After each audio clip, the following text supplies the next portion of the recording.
¿Dónde va? Domitila, ¿dónde va? ¿Dónde va? Un montón de Manila, ¿dónde va? ¿Dónde va?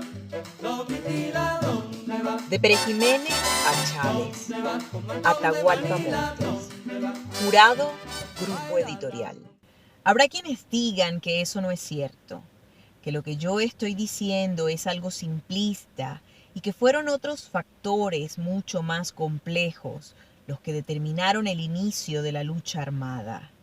Pero para quienes lean la historia contemporánea, tiene que quedarles muy claro que de haber sido incorporado ese partido a funciones de gobierno, como querían, con la cuota de poder que estaban exigiendo, las cosas hubiesen sido muy diferentes, y esa guerra absurda quizás nunca se hubiera producido, o por lo menos no de la forma en que se produjo y no en el tiempo en el que se inició y desarrolló.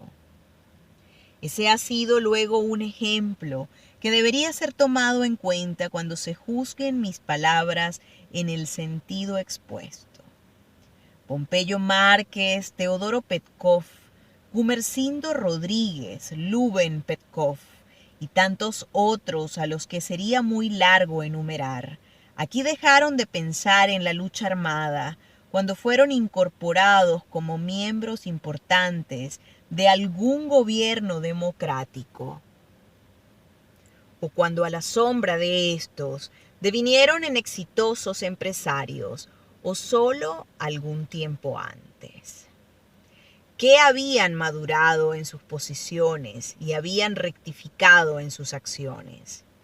De acuerdo, pero precisamente a eso me refería cuando decía que de haber sido incorporado el PCB a funciones oficiales cuando se suscribió el Pacto de Punto Fijo con toda seguridad, de los personajes que promovieron la lucha armada, muchos de ellos desde la comodidad de sus curules e inmunidad parlamentaria, desde los ministerios o de las posiciones encumbradas del gobierno que les hubieran tocado, no hubiesen dejado sus despachos o el Congreso para agarrar un fusil e irse a las montañas de Lara, del Bachiller o de Falcón.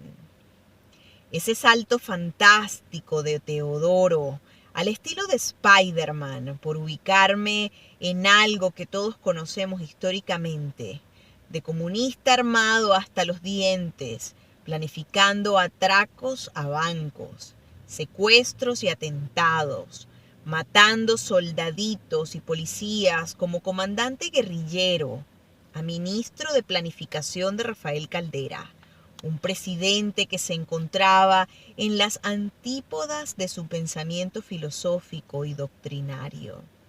Aunque ya hubiera roto con sus excompañeros de la violencia armada, es todo un récord digno de replays. Su hermano Lubin Petkov, de feroz guerrillero al que sus propios compañeros temían porque al estilo del sanguinario Che Guevara, personalmente fusilaba a los jovencitos que desertaban y eran recapturados. Pasó a sus suntuosas oficinas en el centro Ciudad Comercial Tamanaco, un conocido y emblemático centro comercial caraqueño, desde donde negociaba cemento enviado a Cuba, con una flota de barcos a su disposición, que podía causarle envidia a la CA venezolana de navegación, y además con una chequera millonaria a su disposición, en vez de un M1 o una metralleta. Pompeyo Márquez no deja de ser también otro récord muy digno de ser analizado. Ese patriarca que antes de su deceso se convirtió como por arte de birbiloque en un ícono de la democracia, que incluso llegó a ser nominado como presidenciable por esa oposición que durante 12 años ha andado saltando de palo en palo sin saber en cuál ahorcarse, y por razones tácticas y estratégicas se ha aliado a cuanto bicho de uña haya saltado la talanquera comunista o chavista de haber sido ministro de cualquier cosa, como lo fue de Fronteras con Caldera después de haberse acogido a sus políticas de pacificación. Jamás hubiera andado por los caminos de la guerra que promovió en contubernio con Fidel Castro y con la ex Unión Soviética o con la China de Mao. De Pérez Jiménez a Chávez, Atahualpa Montes. Jurado, Grupo Editorial.